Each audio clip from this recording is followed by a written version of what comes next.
अब्दुल सत्तार, अपराध की दुनिया का बेताज बादशाह, इस नाचीज अखबार नवीस से मिलने तो चलाया, भला क्यों? महज ये बताने कि अपराध की दुनिया का बेताज बादशाह अब ये खाकसार नहीं, वो शख्स है जिसे आप संत धर्मदास के नाम से जानती हैं। गालिबन आपके इस अखबार को चलाने के लिए पैसा भी वही देता है।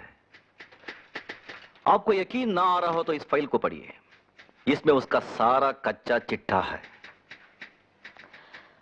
आप इसे पुलिस में क्यों नहीं दे देते?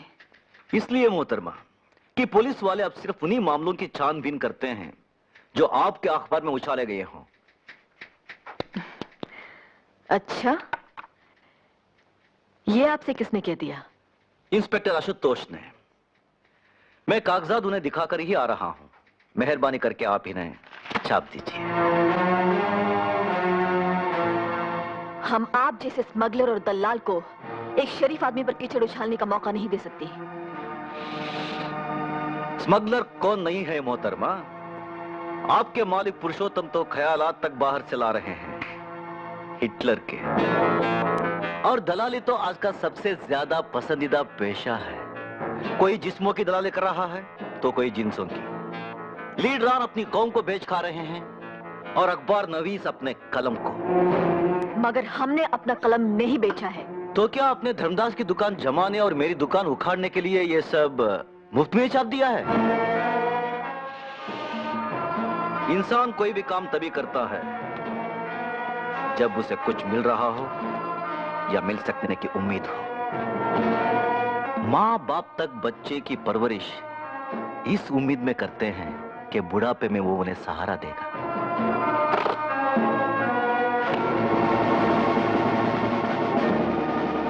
ये नजराना कबूल फरमाइए और धर्मदास के खिलाफ ये मैटर अपने यहां छाप दीजिए। पाप की ये कमाई आपको ही मुबारक हो। कागजात छोड़ जाइए और तशरीफ ले जाइए।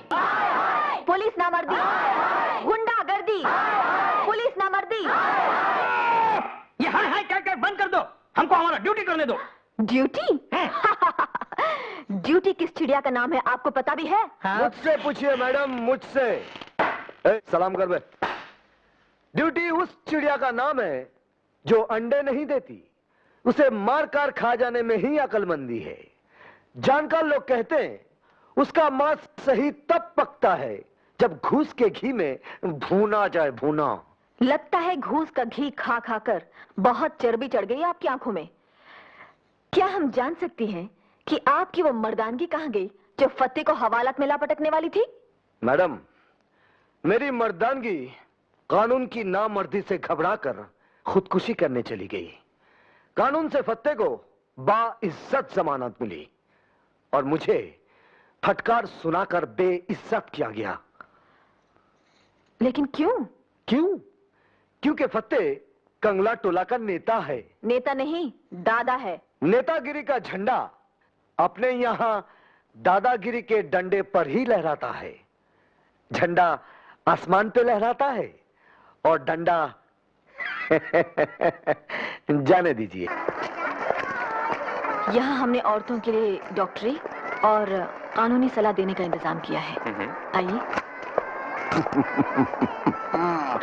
दर्द देने वाले दवा बंटवाएं तो पुण्य होता है भिक्ट्री विनायक, और ना इंसाफी करने वाले कानूनी सलाह दिलवाएं तो और जास्त पुण्य होता है।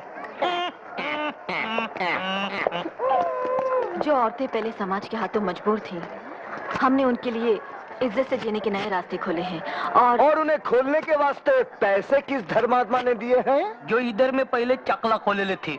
इंस्पेक्टर, आपको यहाँ कोई काम है? है ना? सलाम करना है कंगला टोला के नए दादा नई दादी को। देखिए इंस्पेक्टर, हम न यहाँ की कोई दादा है ना दादी। हम तो इन औरतों की सहेली हैं। हम न सिर्फ इन्हें दादाओं से बचाएंगी बल्कि दादाओं को सलाम करने वाले थानेदारों से भी। वाह वाह, उठ गई दुनिया से राहो रस्में यारी। हाय हाय।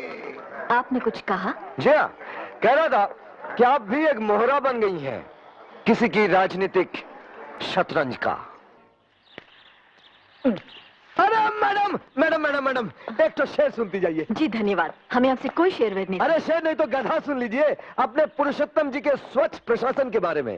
बस क्या है, सरकार भला होती क्यों ना उनकी पाक साफ, सीखे हुए तय करना अपने 100 खून माफ। रोको रोको। मैडम ऑटो आने तक एक तो और शेर सुन लीजिए। देखिए, न आपसे हमारा कोई वास्ता है, न हमें आपसे कुछ सुनना है। अरे मैडम, हम दुश्मनी का ही सही कुछ तो वास्ता रखिए मैडम। बस क्या है, कता कीजिए ना ताल्लुक हमसे, कुछ नहीं है तो अदावत ही सही। घर में आपकी माँ बहन तो होंगी ना, जाकर उन्हीं सुनाइएगा ये शेर शायरी। ओ मैडम एक मिनट, आइंदा अगर ऐसी बात हमारे सामने बोली ना तो एक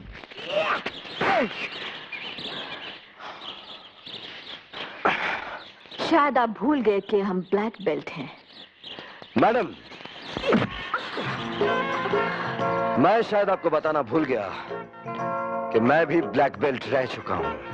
हो सकता है कि आप कभी जूडो और कराटे चैंपियन रहे हो, और शायद मर्द और इंसान भी, मगर अफसोस अब नहीं।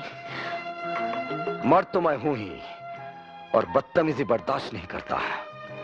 और एक बात सुन लीजिए मैडम, मैं भी एक इंसान हूं और मुझे भी बुरा लग सकता है। मेरी माँ बचपन में मुझे छोड़ गई और मेरी बहन को उस भ्रष्टाचार ने मुझसे छीन लिया जिससे आप जुड़ रही हैं। हम भ्रष्टाचार से लड़ रही हैं। उस धर्मदास की खिदमत करके जिसने केशव का खून करवाया। अपने सत्तार मियां के सुर में सुर मिलाकर आप भी धर्मदास जी के खिलाफ झूठे इल्जाम लगा रहे हैं। झूठे इल्जाम? जी। देखिए, ये रिपोर्ट केशव ने पुलिस में दर्ज कराई थी। इसमें उसने धर्मदास से जान का खतरा होने की बात कही है।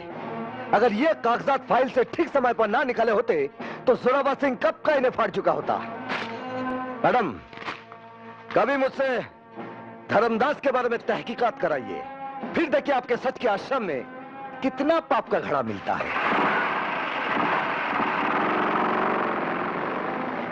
क्या ढूंढ रहे हो? अपनी दीदी, अपनी आप बीती। दीदी?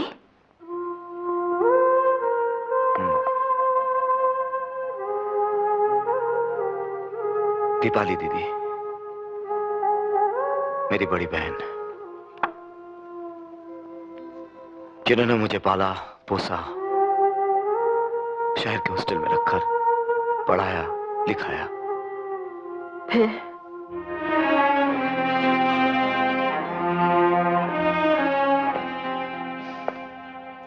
फिर जिस दिन मैं 21 साल का हुआ, मेरे एक रईस दोस्त ने दावत दी। मैंने पहली बार शराब पी। दावत के बाद वो बोला, अरे अब यहाँ क्या धरा देखने को? उठ गया हुस्न का मेला, आओ अंदर चल। अबे कहाँ लेके जा रहा है? सुंदरता की सेज की ओर। जब हमारे कहने से तूने आज शराब पी ली है तो थोड़ा शबाब का मजा भी लूट ले। अरे नहीं, अरे नहीं। अरे ना तो लड़कियां करती है राजा। ये तो मुझसे नहीं होगा। अबे क्यों नहीं? ये देख, 200 रुपए सवारी वाली गाड़ी मंगवाई है तेरा। अरे भाई, अरे चलना। अरे यार, मुझसे नहीं होगा यार। Good night. ये टाइट।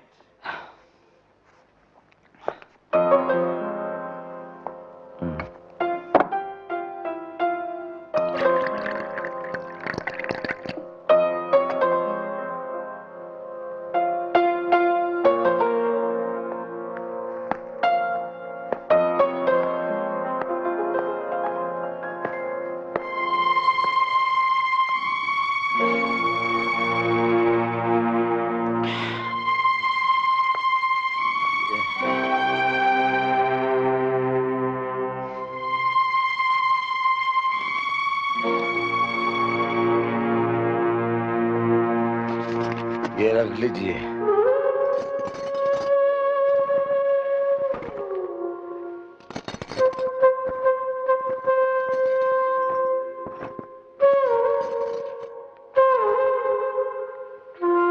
शुक्रिया।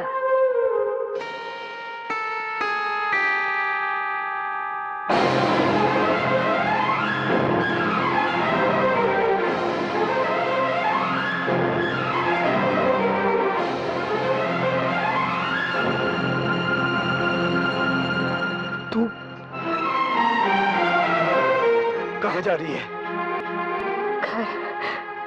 घर। शायद तू ये नहीं जानती कि बाजार में बैठने वाली का कोई घर नहीं होता। शायद तू ये नहीं जानता कि हमारा घर तेरी दीदी के बाजार में बैठने से ही चलता रहा है। लेकिन क्यों? क्योंकि हमारे बाबा बेकार थे, शराबी थे और हमारी माँ बीमार थी। अरे मुझसे कह दिया होता, मैं पढ़ाई छोड़ देता, मेहनत मजदूरी कर लेता। तू कैसे पढ़ाई छोड़ता? तू तो परिवार का होनहार बेटा था जो जिंदगी में बहुत ऊंचा उठना चाहता था। तो मुझे ऊंचा उठाने के लिए तू क्यों नीचे? दीदी चली गई, उस कमरे से ही नहीं, मेरी जिंदगी से भी।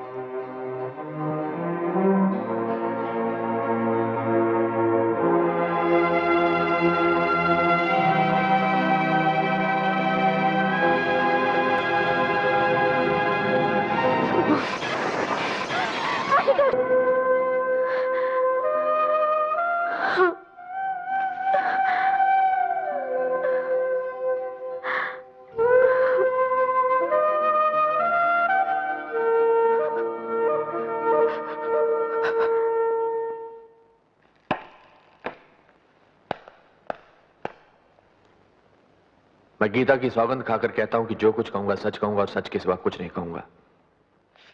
पुरुषोत्तम जी, आपने अपने दोस्तों के चेतावनी देने के बावजूद भवानी देवी को मर्यादा का संपादक क्यों बनवाया? इसलिए कि भवानी देवी उन कर्मवीर गणेश दत्त जी की बेटी हैं जिनसे मुझे भ्रष्टाचार को मिटाने का मूल मंत्र मिला था। मैं मान ही नहीं सकता था कि कर्मवीर गणेश दत्त जी की बेटी भ्रष्ट हो सकती है। ऐसा मानने पर आप कब मजबूर हुए? तब जबकि एक अनजान महिला टीवी पर भ्रष्टाचार के विरोध में मेरा भाषण सुनने के बाद मुझसे मिलने आई। उसने कहा, मैं आपकी अपील सुनकर अपना पाप स्वीकार करने आई हूं। मैं गरीब लड़कियों से अमीर अय्याश लोगों की सेवा कराने का अड्डा चलाती हूं और यह अड्डा मैंने भवानी देवी की सलाह पर खोला है। वो अपनी संस्था सबला से मेरे अड्डे के लिए लड़कियां भिजवाती हैं। उस महिला ने कुछ ऐसे सबूत पेश किए कि मैं मानने पर मजबूर हो गया कि जिसे मैं चंडी समझे हुए था वो वास्तव में एक रंडी है। इसीलिए मैंने इन्हें मर्यादा से हटा दिया। पुरुषोत्तम जी, आपने हमें मर्यादा से इसलिए हटाया कि हम दुनिया के सामने आपका और आपके उन साथियों का पर्दाफाश करना चाहती थी जो आज यहां हमें भ्रष्ट साबित करने के लिए पधारे हैं। योर ऑनर, हम कुछ तस्वीरें पेश करना चाहती हैं। इनमें इनका असली रूप है।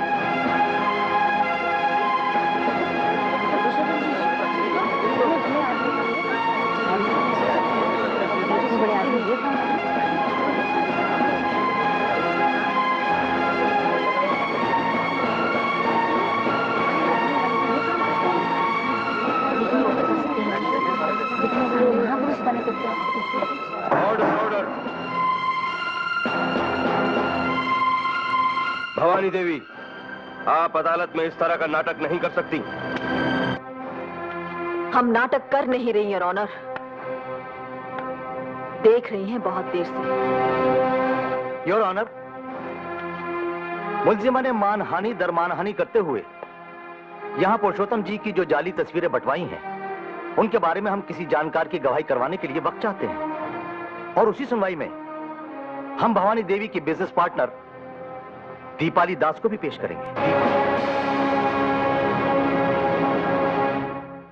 मेरी सारी रौनक चली गई रे, तेरे सेठ रौनक लाल से शादी करने के इंतजार में। नहीं दीदी, ऐसा चिंता क्यों करती हो? उजड़ गई रे तेरी दीदी काजोल, उजड़ गई। लोग कहते हैं उजड़ गई, मगर फिर भी दिल्ली। दिल्ली नहीं रे, ढिल्ली। कौन बोलता ढिल्ली? हमारा दीपाली दीदी पर तो सारा लोग फिदा। तभी तो सेठ ने मुझे रखा है दीपाली दीदी का चौकीदारी करने के लिए। हेलो, दीदी, अभी आता हूँ दीदी, मैं अभी आता हूँ।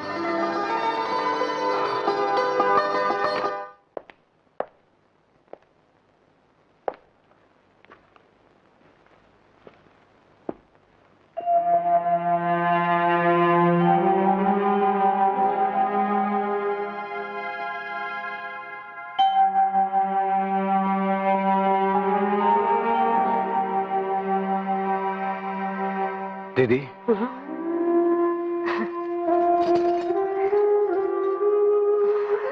आ गया रे पुलिसमैन। दीदी,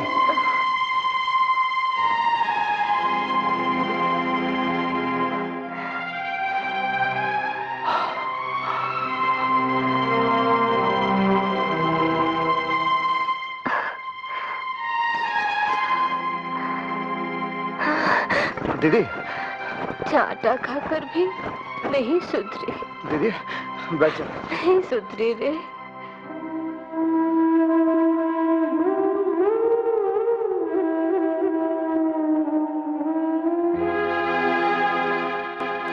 रोज सुबह इस हाथ के आईने में अपनी भूल को, अपनी ढिठाई को देखता रहूं दीदी, और भगवान से यही प्रार्थना करता रहा हूं कि आज मेरी दीदी से मुझे मिला दे, ताकि उससे मैं कह सकूं कि दीदी तोड़ दे इस अफगानी हाथ को जिसने तेरी कुर्बानी की कदर नहीं जानी। तोड़ दे दीदी, तोड़ दे इस हाथ को, तोड़ दे। दीदी तो मर गई रे, परसों पहले। यहाँ तो एक वेश्या रहती। नहीं दीदी, दीदी तुम मरी नहीं, तुम मर भी नहीं सकती दीदी। इस ढीठ भाई को क्षमा किए बगैर, उसे उतनी ही सेवा करने का मौका दिए बगैर जितनी तूने उसकी की थी, तुम मर नहीं सकती दीदी, तुम मर नहीं सकती।